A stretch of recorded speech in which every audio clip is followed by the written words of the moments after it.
Hola Carlos, buenos días, ¿cómo estás tú? Qué gusto saludarte. Igualmente. Bueno, todos los que te conocemos sabemos que eres un hombre que tiene una gran vocación de servicio. Tú sirves al prójimo con lo que tú sabes, con tus conocimientos. El practicar el biomagnetismo y otras terapias alternativas que tú dominas, estás en eso, estás ayudando a los demás. Y en estos minutos de pandemia y de encierros voluntarios u obligatorios, nosotros nos preguntamos muchas cosas y sobre todo la gente de la tercera edad tenemos sentimientos que nos cruzan a todos y uno de ellos es el temor. Entonces, queremos preguntarle a Carlos Padilla, ¿qué hacemos con nuestro temor a enfermarnos, nuestro temor al futuro? En fin, ¿de qué manera tú nos puedes ayudar en eso, Carlos? Muchas gracias, Ana Rosa. Te agradezco mucho que me entrevistes y que conversemos sobre estos temas. Hace un tiempo estamos con algunos amigos pensando en cómo podemos ayudar desde lo que son nuestros conocimientos a todos los que estamos un poquito encerrados o en cuarentena o angustiados por diferentes situaciones que nos toca vivir en este momento. Yo creo que este tema de la pandemia afecta mucho al ser humano y creo que eso es lo afecta, digamos, en dos sentidos. Uno, positivamente, porque te obliga a ver que la vida no es solo consumir, solo vivir corriendo detrás de trabajos o haciendo cosas como para ocupar esta vida. En realidad, uno la valoriza porque se da cuenta que está expuesto. Y eso hace que aparezcan como todos los grandes temores de la humanidad, en realidad. Los grandes temores que han movido al hombre a superarlos para ir acercándose a una vida plena, donde justamente los temores es lo que nos impide expresarnos, vivir tranquilos y proyectarnos al futuro con alegría, en realidad, ¿no? Entonces, me gustaría que revisáramos un poco que estos cuatro grandes, yo diría cuatro grandes temores que aparecen en estos momentos, que es uno, el temor a la enfermedad, que es el que está directamente relacionado con la situación, y, y este temor está muy ligado al hecho de que uno pueda desaparecer de este mundo, o según las propias creencias, cada uno verá cómo ve la cosa para adelante, pero digamos, el temor en el fondo es a través de la enfermedad, enfermarse y quedar mal o no quedar, y eso significa el temor a la muerte, que es como lo más significativo, digamos, como temor, es algo que nos lleva a preguntar profundamente sobre nuestra existencia, sobre el sentido de nuestra existencia. Y por otro lado están los temores que tienen que ver con el futuro directo, que es el temor a la pobreza, que también es un temor que ha eh, presionado a la humanidad a desarrollarse y a buscar nuevas formas de justicia social y de desarrollo social. Se entiende, y aquí toco una frase de un gran amigo, que no es posible el progreso o que el progreso de unos pocos es en realidad el progreso de nadie. Esta es la situación que queda muy evidente hoy, ¿no? Cómo unos pocos pasan la cuarentena, a lo mejor en casas muy bien equipadas, con piscina, con grandes habitaciones, y otros a lo mejor están hacinados en una mediagua a 5 o 6 y que realmente es imposible estar adentro. Entonces, hay algo que no está igual en este barco donde decimos estamos todos en el mismo barco, pero no la pasamos igual todos.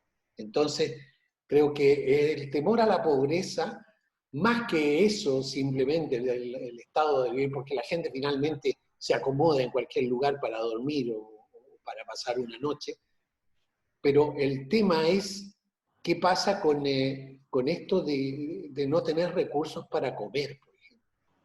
Ese es el gran temor a la pobreza en realidad, el no tener para alimentarse. Porque sin alimento no puedes vivir, es lo mismo que te maten, ¿no? O sea, el, la, el temor a morir de hambre es tal vez lo más fuerte que hay como físicamente en el cuerpo humano. Nosotros sin alimento no podemos vivir. Y la muerte por falta de alimento, que lo que pasa en las hambrunas, es una muerte muy dura, muy terrible. Y eso lo experimenta el ser humano, aunque no lo haya experimentado físicamente, él sabe que no puede estar sin eso. Es nuestro combustible, es lo que nos permite vivir en el fondo, ¿no? Sin alimento no podemos existir. Entonces, son temores muy grandes que desata esta situación. Y el otro temor que aparece, que también es un temor que tiene que ver con la especie humana desde mucho, tiene que ver con el temor a la soledad. Como nosotros no estamos acostumbrados a estar solos y por otro lado, es eso lo que hace que sobre todo cuando se va envejeciendo, la gente va teniendo cada vez más temor a quedarse solo. Esos grandes temores no todos son justificados, digamos, en algún sentido, pero sí se registran en el cuerpo humano como temores, como miedos, como contracciones de alguna parte del cuerpo. Y sobre ese tema me gustaría que en un momento desarrolláramos algo para ver cómo, tal vez de una manera más simple que con pastillas, de una forma que uno tenemos que ir aprendiendo desde nuestro propio cuerpo dar respuestas a toda esa situación. Eso te iba a decir, hablaste de dos grandes temores, el temor al hambre, el temor a la muerte, que van a estar presentes y que no podemos soslayarlo, pero tenemos que sobrellevarlos. ¿Cómo hacemos? Porque si nos obsesionamos con que mañana no vamos a tener que comer o que mañana nos vamos a morir, no creo que este presente lo podamos llevar bien. Entonces, bueno, no, yo sé que no puedes dar receta, pero al menos algunos tips, por así decirlo, como para que la gente de alguna manera sepa que tiene esos temores, pero que al mismo tiempo puede soslayarlo, por así decir, para seguir adelante con un poquitito de fe, con un poquitito de optimismo en el futuro. Ya, mira, en general, te digo, los temores se registran como contracciones, como tensiones en el cuerpo. Cuando uno tiene miedo, si tú le preguntas a alguien que tiene miedo, siempre los miedos se registran en las mismas partes. Nosotros eso lo tenemos en común todos los seres humanos. Cuando alguien te habla de miedo, tú sabes lo que es porque tú lo has registrado. Entonces, este tema es como reconocer en qué partes se concentran esas tensiones. Entonces uno lo que tiene que aprender es primero a relajar, después comprender desde dónde vienen esos temores, ¿no? Ahora, usted podría dar como, no sé si una receta, pero dice, hay gente que la pasa mejor con respecto a estos mismos temas. Entonces dice, nosotros todos tenemos estos miedos, pero digamos que algunos han ido encontrando formas de salir de esta situación. Pues vamos a ir concretamente al temor de la muerte, a la muerte, que es como el temor de la finitud, el temor de que aquí no voy a estar más y que qué va a pasar con lo que yo hago, o con lo que hice, o con la gente querida, ¿no? Eso hasta ahora se lleva adelante más o menos con las creencias religiosas, ¿no? Muchas veces impuestas en nuestra cultura, no son cosas que se han experimentado. O sea, la gente dice yo creo en Dios, yo no creo en Dios. Todos tienen alguna respuesta, pero ¿qué hace él en su vida concretamente con respecto a ese tema?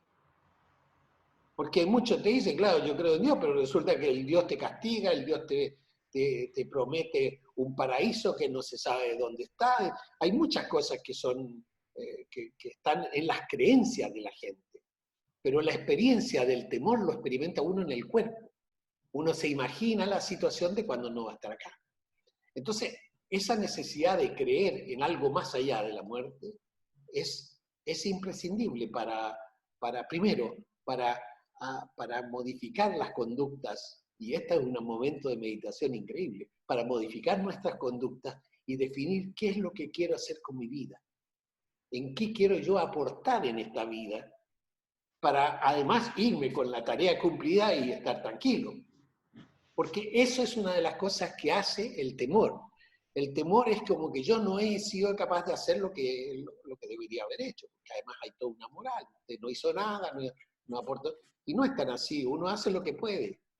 Y creo que la gente entiende eso desde su propia vida, pero en este momento esa pregunta es muy importante.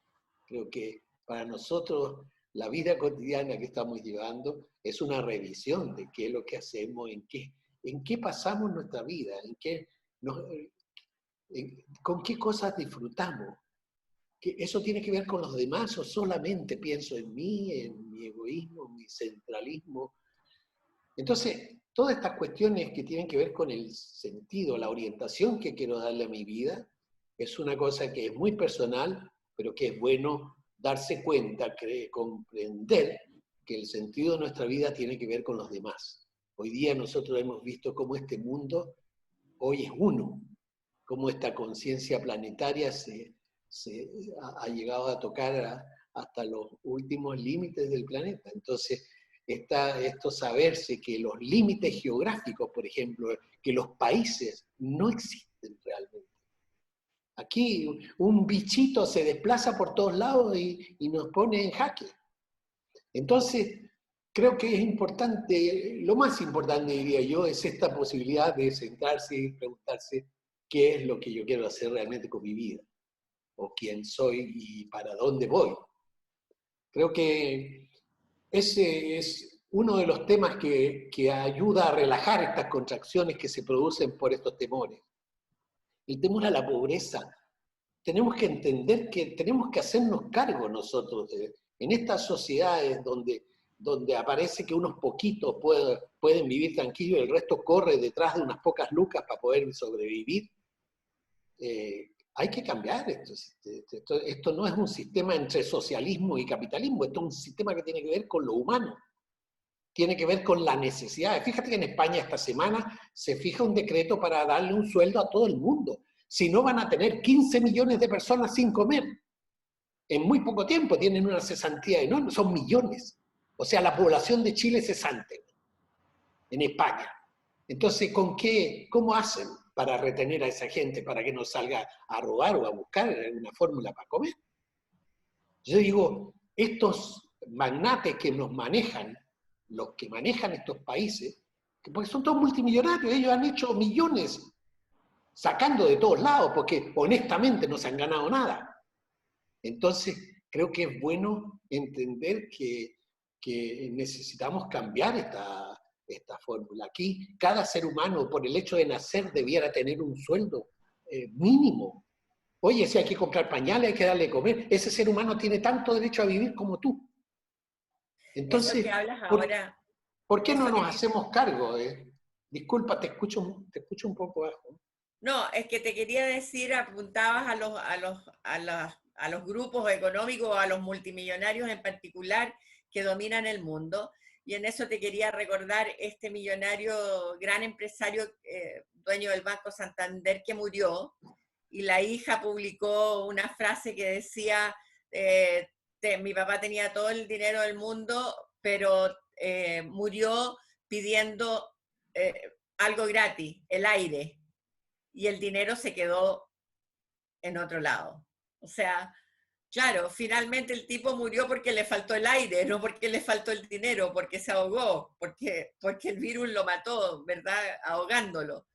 Entonces, cuando tú dices eso de que todos estos que han ganado tantos millones, pero ni siquiera esto los hace ser conscientes, a eso voy yo, o sea, ¿por qué el ser humano o un grupo de seres humanos no son capaces de modificar esto y decir, a ver, da lo mismo si tengo 1.000 millones que 100 millones, porque voy a seguir viviendo igual? Retomemos el tema de los temores, ya hablamos de eso, temor a la pobreza, a la muerte. Hay otros.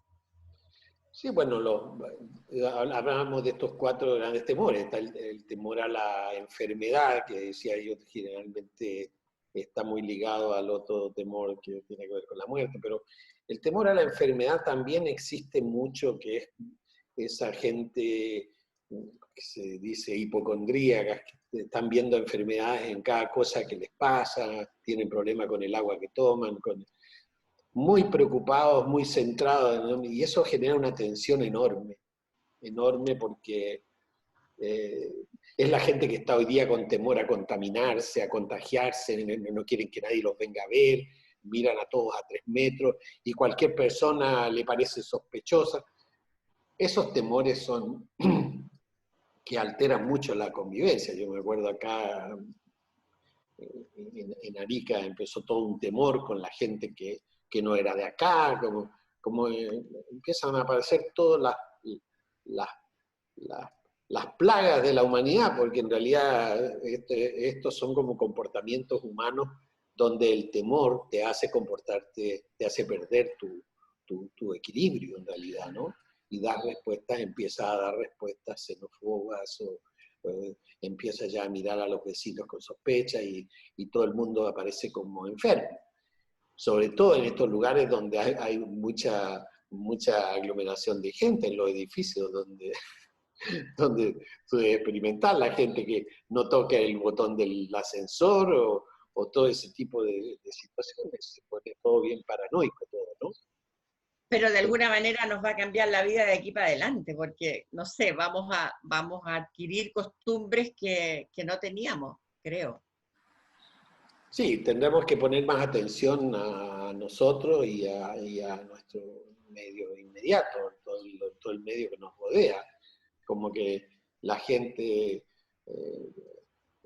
para muchos, como que la gente no existía, porque están todos preocupados en sus temas, con un nivel de estrés que me gustaría que conversáramos en otro momento, un nivel de estrés tan grande que no alcanzas a ver a nadie, ¿no? Estás tú solamente en tu cabeza preocupado de tus problemas, con un nivel de tensiones que no, no te permiten actuar como lo harías normalmente, ¿no? Es un poco eso, yo creo que el tema nuestro va a cuestionar mucho eh, el comportamiento, eh, la forma de actuar, y yo digo, creo que la gente va a tomar más seguridad en cuáles son sus reales necesidades, va a tener que convencerse de que hay que preocuparse de los demás, que los demás tienen más que ver con uno de lo que uno cree. Fíjate cómo eso nos afecta. Si nos falta de comer, vamos a tener que recurrir a los vecinos. Si nos falta algo, tenemos que recurrir a los cercanos. Y todo eso no se resuelve con dinero.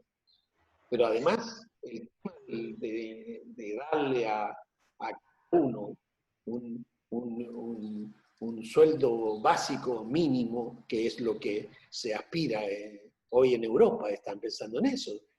Pueden ser millones de gente cesante que no tenga con qué comer. Y además, como toda la industria alimenticia está toda industrializada, toda controlada, a nadie se le motivó a desarrollar sus propios huertitos, y todo eso se va a tener que hacer, porque sabemos que es un peligro esto de no tener cada uno su cosita resuelta, mínimamente. El jardín debiera estar plantado con verduras y todo eso. No podemos depender de la industrialización del alimento. Nosotros, si se para la industria alimenticia en este momento, nos queda una complicada situación. Fíjate, toda Europa vivía de la agricultura, tenía cada uno y todo eso se industrializó, entonces hicieron reventar la agricultura del campesino que tenía pequeñas hectáreas donde producía cosas naturales, porque hoy día toda la producción agrícola es toda industrial y llena de contaminantes. Todo eso tendrá que cambiar, no podemos seguir aceptando que trafiquen con los mares, que trafiquen con la tierra, que trafiquen con todo. O sea, no es posible, esto llegó a un límite. Y ese límite, en cada ciudadano tiene que haber respuesta. Aquí no esperamos respuesta de ningún partido, de ninguna organización. No hay ideología que pueda romper esta situación. Tenemos que hacernos cargo como seres humanos, cada uno con su vecindario, hasta donde lleguen sus posibilidades. Y creo que eso hay que entenderlo de una vez. ¿Tú crees que sería la oportunidad para que todos, la humanidad, cambiara este sistema que, como tú dices, no lo califiquemos ni de comunismo, ni de socialismo, ni de no sé qué, sino que el sistema que se fue agrandando, agrandando, ¿verdad? Y que permitió que vivamos como estamos viviendo, ¿crees que es minuto como para eso, como para cambiar? capaz que cambiar hasta el sistema monetario en general, digamos, como para que No, seamos otros. sí, yo creo que eso es posible. Yo creo que sería bueno pensar además en un planeta, en un mundo en una nación humana universal, no en países que... Mira, imagínate África dividido en 50 y tantos países, un continente con 1.000 millones de... Es increíble cómo cada uno tiene su parcela y la gente se les muere de hambre. Eso es imposible, digamos, hoy día tenemos que pensar en el mundo. Es una conciencia planetaria que tiene que hacerse cargo de lo que viene. ¿A qué aspiramos? Si nosotros, ese es el tema. ¿A qué aspiramos? Y habrán líderes capaces Yo creo que que nos iluminen. Yo creo que siempre se pensó en que había que tener líderes. Yo creo que hoy día la gente debiera despertarse. O sea, estamos dejando ya, estamos abandonando la prehistoria humana. Esto ya es otra cosa, tenemos que pasar a otra historia. Tenemos un desarrollo tecnológico que nos está sobrepasando, bueno, sobre todo a los más viejitos. Yo digo, me cuesta mucho ocupar toda la tecnología disponible hoy. Bueno, hoy día las nuevas generaciones tendrán que hacerlo y creo que ellos están preparados para esta nueva etapa. Creo que ese falta de interés por lo que hacen los viejos y por el mundo como está presente, esa falta de interés de los jóvenes tiene que ver con eso, tiene que ver con es una desmotivación provocada por nuestra propia experiencia. Creo que llegamos a un límite donde ya no se puede exigirle a nadie que haga lo mismo que uno. Yo digo, así como mi abuelo, yo no puedo hacer lo mismo que hacía mi abuelo, digo, yo no puedo exigir a mis nietos que hagan lo mismo que hago yo. Ellos tienen un mundo distinto, con unas condiciones muy diferentes, y ya están conscientes que tienen que ir cambiando todos sus sistemas de alimentación, cuidar de la naturaleza. Vieras cómo están las playas hoy, en Arica, donde no hay gente que va sin botellas, sin plástico. Es una maravilla, es un mar de arena al lado del mar, del océano, que ya no tiene que botar tanta mugre que se le echa todos los días, es impresionante. Entonces, creo que es bueno pensar y ser optimista además frente al futuro. Creo que las nuevas generaciones van a tener otra óptica frente a esta vida y a este sistema de vida que hemos llevado. Yo creo además que en esto tal vez la situación estuvo un poco compleja en Oriente, pero en realidad esto es una crisis sobre todo de Occidente. Yo creo que esta es la caída de la otra parte del planeta que no cayó cuando cayó todo el socialismo, ya no me acuerdo cómo se llamaba, pero digamos, eso que cayó sin generar grandes problemas, ¿no? Desaparecieron todos esos poderes que parecían invencibles. Hoy día se caen acá todos los poderes que parecían también invencibles. ¿Cómo se cae? Se cae. Y se va a caer y no sabemos todavía cuáles son las consecuencias que va a generar esto, pero seguramente va a ser más complicado que lo que pasó en el este, con la caída de los países en el este. La gente estaba bien, la gente quedó bien, me tocó ver gente, o sea, estaban contentos, habían logrado algo, pero tampoco querían lo que teníamos a este otro lado, tampoco querían lo que teníamos en Occidente. Así que eso, como seres humanos, creo que estaban más preparados porque tenían una cultura comunitaria. Y creo que es lo que salva al Oriente también hoy día. Fíjate que estos pensamientos, esta forma de ser de la China o de los países en Oriente, viene de hace 5.000 años. Es Confucio, él dio toda una orientación como filosófica que permite que la gente piense primero en los otros y no en uno.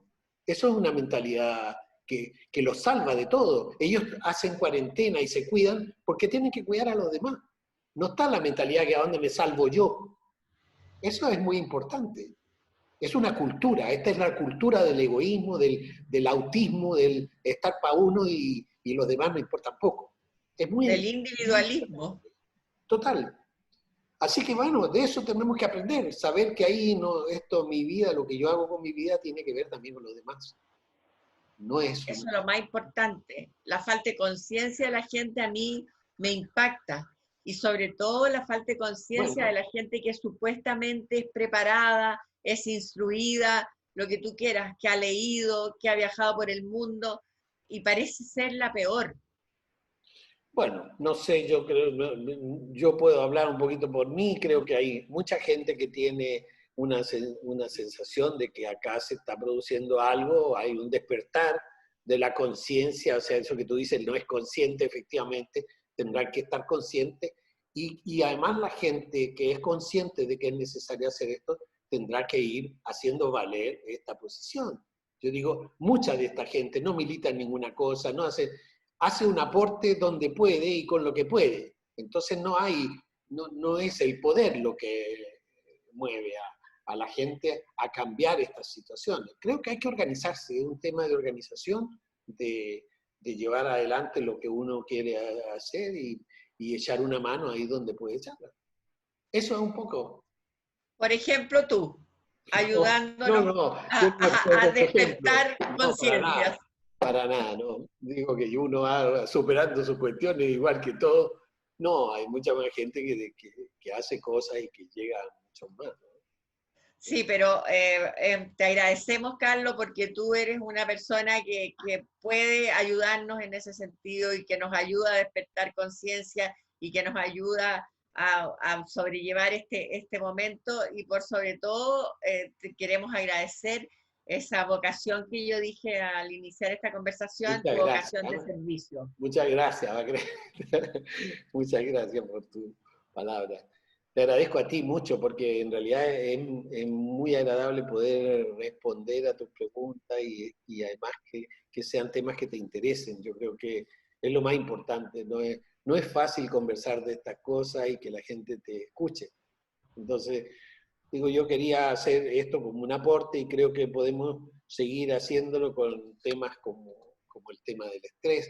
Me gustaría dar como respuestas a estas preguntas que nos hicimos, hacer como un momento donde podamos explicar tal vez cómo dar respuestas físicamente en nuestro cuerpo, cómo nosotros podemos calmar esas ansiedades, cómo podemos tranquilizar esos miedos para bajar ese nivel de tensión, ¿no? Yo creo que haremos una próxima, te ofrezco esa posibilidad de que hagamos una próxima sesión donde podamos explicar cómo vamos a trabajar esto en el cuerpo físicamente y cómo uno se puede hacer cargo de eso, ¿ya? Me parece, Te muy bien, agradezco Carlos. Muchas mucho, gracias. Ana Rosa, te pasaste. Chao, que No, estés está muy bien. bien. Chao.